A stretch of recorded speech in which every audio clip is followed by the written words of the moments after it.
आध्यात्मिक एवं व्यवहारिक मेरे जीवन के आत्म प्रेरणा स्रोत परमराध परम पूज्य सद्गुरुदेव जी, पूजनीय संत समाज, सभा में विराजमान सम्मान्य सत्संग प्रेमी सज्जनों, भक्तिमयी माताओं,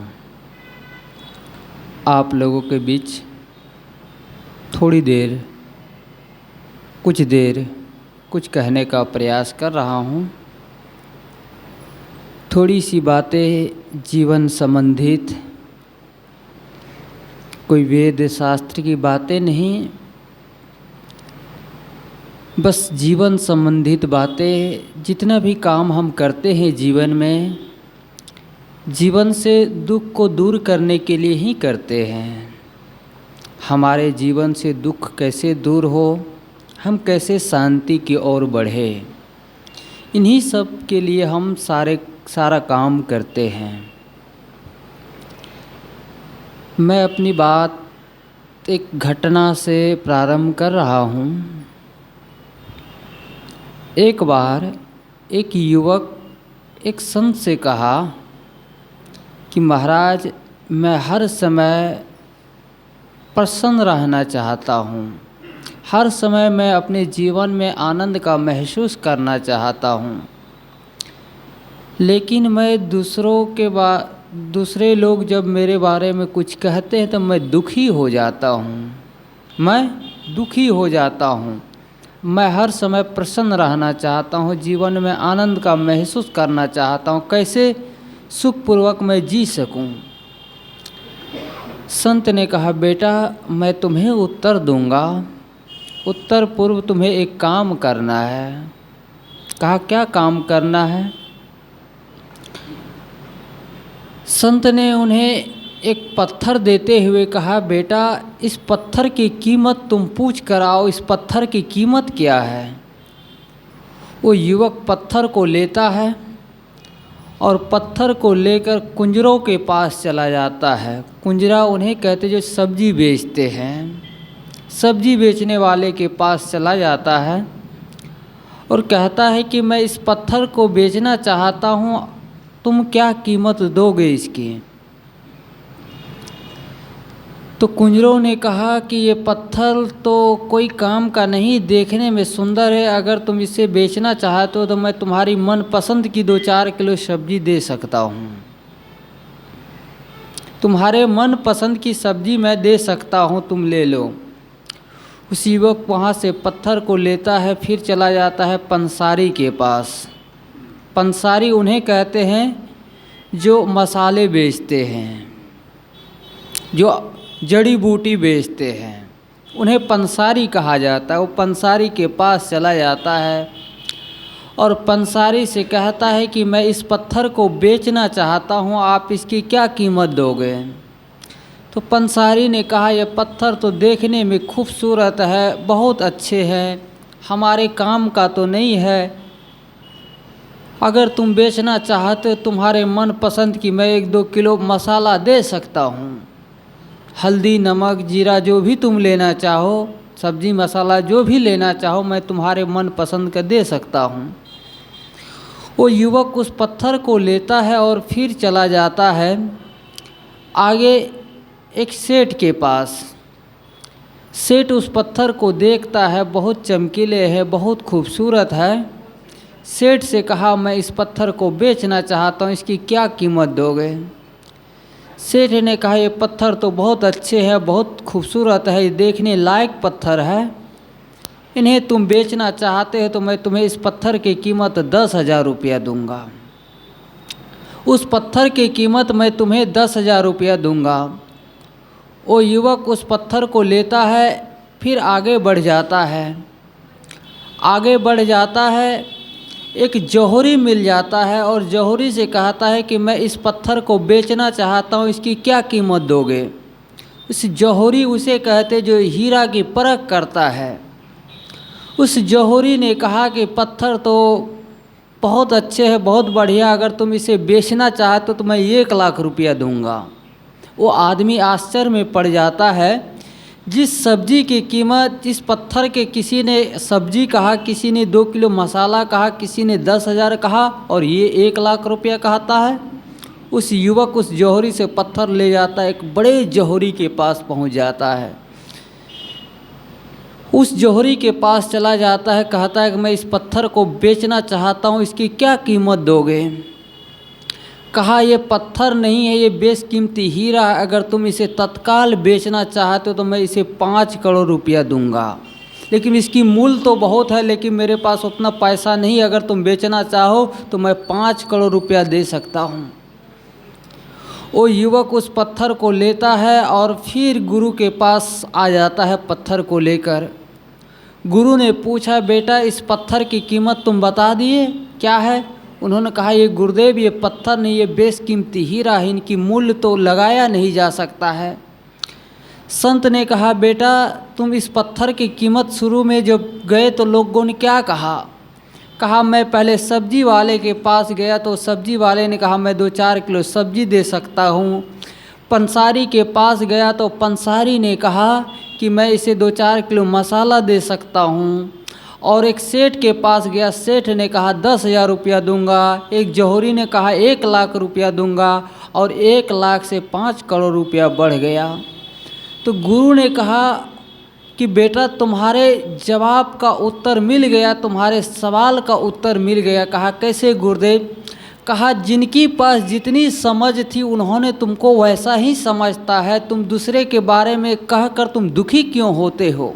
एक शायर ने लिखा है, अच्छे ने अच्छे कहा हमको, अच्छे ने अच्छे कहा हमको, बुरे ने बुरे कहा हमको, जिसकी जितनी समझ थी उन्होंने वैसा समझा मुझको। जिनकी जैसी समझ थी उन्होंने वैसा समझा मुझो। ये संसार है, कभी आपके जीवन में अपमान मिलेगा, कभी आपके जीवन में सम्मान मिलेगा। अपमान मिलकर कभी दुखी मत होइए और कभी सम्मान पाकर कभी ज़्यादा खुश मत होइए। तो अक्सर आदमी अपने जीवन से खुश होना चाहता है, लेकिन अनुकूलताएं प्रतिकूलताएं पाकर आदमी दुखी हो जाता है। आदमी भक्ति करता है, पूजा करता है, पाठ करता है, नमाज अदा करता है, मंदिर में जाता है, लेकिन थोड़ी सी बातों के लिए आदमी दुखी हो जाता है। कभी बहू ने कुछ कहा तो कभी सासू दुखी हो जाती है, कभी सासू ने कुछ कहा तो कभी बहू दुखी हो जाती है, कभी बेटा ने कुछ कहा तो पिता दुखी हो जाता है, पिता ने कुछ कहा बेटा दुखी हो जाता है। इसका मतलब ये होता है कि हमने अपने जीवन का कंट्रोल पावर, हमने अपने जीवन का रिमोट पावर दूसरे के हाथ में दे दिया है। और जब तक दूसरों के हाथ में रहेगा, दुनिया का कोई आदमी हमें और आपको सुख नहीं दे सकता है। आप जैसे चश्मे लगाते हैं, संसार आपको वैसा ही दिखता है। आप काले चश्मा लगाएंगे तो संसार आपको काले ही दिखेगा, और वाइट लगाएंगे तो संसार वाइट ही उजला ही दिखेगा। तो ये संसार एक दर्पण की तरह है। आपको कभी किसी ने अच्छा कहेगा, कभी किसी ने बुरा कहेगा, तो आप दुखी मत होइए। ये जीवन दुख और सुख से ही निर्मित है। जैसे गुलाब का फूल है, उसमें सिर्फ कांटे ही कांटे नहीं है, फूल भी है। हमारा और आपका जो जीवन है, दुख और सुख का दोनों का संगम है, दोनों का संगम है। लेकिन उस कांटे के बीच में भी गुलाब मुस्कुराता है, गुलाब दूसरों को खुशबू देता है, उस कितने कांटों को सहता है, कितनी चुभन सहता है, तब जाकर एक गुलाब खिल पाता है। ऐसे ही हमारा जीवन एक गुलाब की पौधे की तरह है। कभी बच्चे ने कुछ कहा, कभी पति ने कुछ कहा, कभी पत्नी ने कुछ कहा, कभी माता ने कुछ कहा, कभी पिता ने कुछ कहा, तो आप दुखी मत होइए, दुखी मत होइए। वो कांटे हैं, कांटे की तरह भी आप मुस्कुराइए, आप दूसरे को एक सही मार्ग लाइए। एक कहानी का भाव इतना ही। मैं इसलिए इस कहानी को कहा कि जिनकी जैसी समझ थी उन्होंने वैसा समझा मुझको, जिनकी जितनी ही समझ थी उन्होंने वैसा समझता है मुझको। इसलिए दुखी होने की आवश्यकता नहीं जीवन में। आदमी अक्सर अपने जीवन से दुखी हो जाता है, अक्सर आदमी अपने जीवन से निराश हो जाता है। इसका मतलब क्या? हमने जीवन को सही तरीके से नहीं जीते हैं। और जीवन को सुंदर बनाने के लिए महंगे कपड़े की आवश्यकता भी नहीं है, जीवन को सुंदर बनाने के लिए महंगी गाड़ी की भी आवश्यकता नहीं है। एक लेखक ने लिखा है कि अच्छा जीवन जीने के लिए महंगी गाड़ी की आवश्यकता नहीं है, अच्छा जीवन जीने के लिए बड़ा भवन की आवश्यकता नहीं है, अच्छा जीवन जीने के लिए महंगे कपड़े की आवश्यकता नहीं है, बस अच्छा जीवन जीने के लिए अच्छी समझ की आवश्यकता है। अच्छी समझ की आवश्यकता है। वो समझ आपके जीवन में आ गया तो आपके जीवन से दुख दूर हो जाएगा। इसी बात को सद्गुरु कबीर भी कहते हैं, करहो विचार जो सब दुख जाए। करहो विचार, विचार करके खाओ, विचार करके बोलो, विचार करके मित्र बनाओ, सारे काम विचार पूर्वक करो तो तुम्हारे जीवन से दुख दूर हो जाएगा। आज आए दिन देखने को मिलता है, आजकल सबके पास खाने का है, लेकिन आदमी इतना डिप्रेशन, इतना तनाव, आज आत्महत्या क्यों कर रहे हैं। हमारे पास एक भक्त का फ़ोन आया था तो बता रहे थे कि साहब जी मेरी जो नातिन है बहुत रोती है। हमके क्या हो गया, तो कहा उनका जो 95% नंबर आया, 100 में 95 नंबर आया, इसलिए वो दुखी है, रो रही है। तो मैंने कहा कितना चाहिए, वो कम से कम 98 सोच रही थी। तो मैं कहा कि 95 नंबर आया ना, उस नंबर में हम 3 आदमी पास हो सकते हैं, 30 या 90, 3 आदमी पास हो सकते हैं। 30 या 90 नंबर, यानी 30 नंबर 100 में आ गया तो पास माना जाता है, उसमें हम 3 आदमी पास हो सकते हैं। तो उन्होंने हंसने लगा।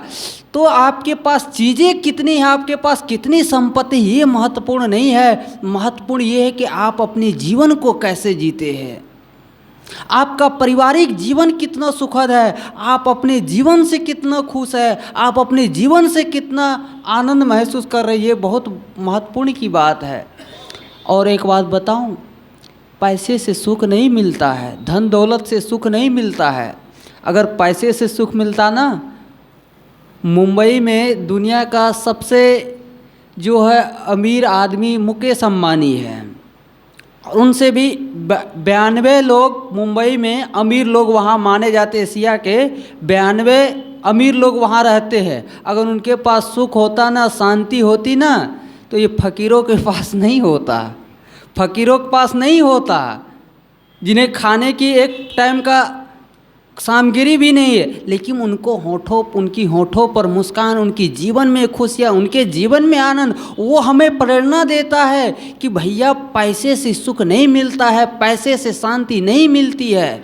पैसे की आवश्यकता है, चीज़ें की आवश्यकता है, लेकिन हमारे जीवन में जितनी इच्छाएं, चाहनाएं, कामनाएं बढ़ेगी, उतना ही हमारे जीवन में दुख बढ़ता चला जाएगा। तो मैं कह रहा था, अगर जीवन में अगर सुखपूर्वक जीना चाहते हैं, शांतिपूर्वक जीना चाहते हैं, तो आपके पास जो है उसमें आप खुश रहना सीखें। आप दूसरे को चीज़ों को देखकर ललचाइए मत। अगर आप दूसरों को चीज़ों को देखकर आप सुखी होना चाहते हैं, तो कभी पत्नी, आदमी है तो आदमी से ही गलत हो जाए, तो आदमी क्या कहता है, कभी पत्नी भोजन बनाती, मान लिया भात गीला हो जाए। अगर सुखी होना चाहते हैं, छोटी छोटी फार्मूला है जीवन के, अगर कभी भात गीला हो जाए ना, हमारे यहाँ कोई शिकायत नहीं करते तुम भात गीला बनाते, तुम ऐसे बनाते, चुपचाप खा लेते हैं। उन्हें समझ होगी, खुद अच्छा बना लेंगे। कभी भात गीले हो जाए ना, संत लोग कहते हैं ना, उसे भात समझ कर मत खाना, खीर समझ कर खा लेना, अगर सुखी होना चाहते हो तो। उन्हें डांटना मत, फटकारना मत, क्योंकि डांटने और फटकारने से किसी के जीवन में बदलाव नहीं होता है। किसी को आप डांट कर फटकार के किसी के जीवन को नहीं बदल सकते हैं। जीवन को बदलने का फार्मूला है प्रेम। किसी को डांट कर आप नहीं बदल सकते हैं। आप बाहर जाते हैं, क्या करते हैं, दूसरे के साथ अच्छा व्यवहार करते हैं, दूसरे के साथ प्रेम से बोलते हैं। घर आते हैं, पत्नी को डांटते हैं, बच्चे को डांटते हैं। जब घर आपका मंदिर है, वहाँ आप लड़ेंगे तो आप सुखद कैसे रह सकते हैं। आप 5 घंटा ऑफिस में रह सकते हैं, लेकिन 18 घंटा 19 घंटा तो आपको घर में बिताना है ना। तो घर आपका मंदिर है, उस मंदिर में आप लड़ते क्यों है, झगड़ते क्यों है। आपकी पत्नी रोज़ कपड़ा धोती है, रोज़ भोजन बनाती है, रोज़ आपको टिफ़िन देते हैं ऑफिस में खाने के लिए, आप कभी उसे धन्यवाद नहीं देते हैं। लेकिन ऑफिस जाते हैं, कहीं आपका रुमाल गिर गया, कहीं या कोई आपका सामान गिर गया, दूसरे आदमी उठा कर दे देता, आप क्या कहते हैं, धन्यवाद, थैंक यू, बहुत बहुत आभारी। लेकिन बेचारी जो रोज़ कपड़ा धोती उसको तो डांटते हो, उसको तो गाली देते हो। जो बच्चे आपके साथ रहते हैं उनसे लड़ते हैं, तो आपका जीवन कैसे सुखद होगा? नहीं होगा। तो कहने का भाव इतना ही है कि आप अपने जीवन से खुश होना सीख जाइए। और खुशियाँ चीज़ें से नहीं मिलती है, अंदर से निकलता है। जब आप अच्छा काम करेंगे, अच्छे सोचेंगे, अच्छे विचार रखेंगे, तब आपके जीवन से हो पाएगा, नहीं तो अन्यथा नहीं होने वाला है। तो मैं कहानी कह रहा था कि जीवन में अगर सुख पाना चाहते हो, जीवन में शांति पाना चाहते हो, जीवन में आनंद पाना चाहते हो, तो जीवन में संतोष को धारण कर लो। संतोष सुख है, रहो तो हृदय जुड़ाए। जो भी चीज़ें आपके पास है उसमें संतुष्ट हो जाइए, और दूसरों को धन, दूसरे की चीज़ों देखकर ललचाइए मत। और जितना दूसरे की चीज़ों को देखकर इच्छाएं बढ़ाएंगे, जीवन में उतना दुख बढ़ता चला जाएगा। तो कौन अपने जीवन को कितना दिन जीता है ये कोई महत्वपूर्ण नहीं है। महत्वपूर्ण ये है कि आप अपने जीवन को किस प्रकार से जिए हैं, और आपने अपने जीवन को कैसे सजाए हैं, कैसे संवारे हैं। जब आप इस दुनिया से जाए तो आपके बच्चे को, आपको गांव समाज के लोगों को पता चले कि हमारे गांव से आज एक अच्छे आदमी चले गए हैं।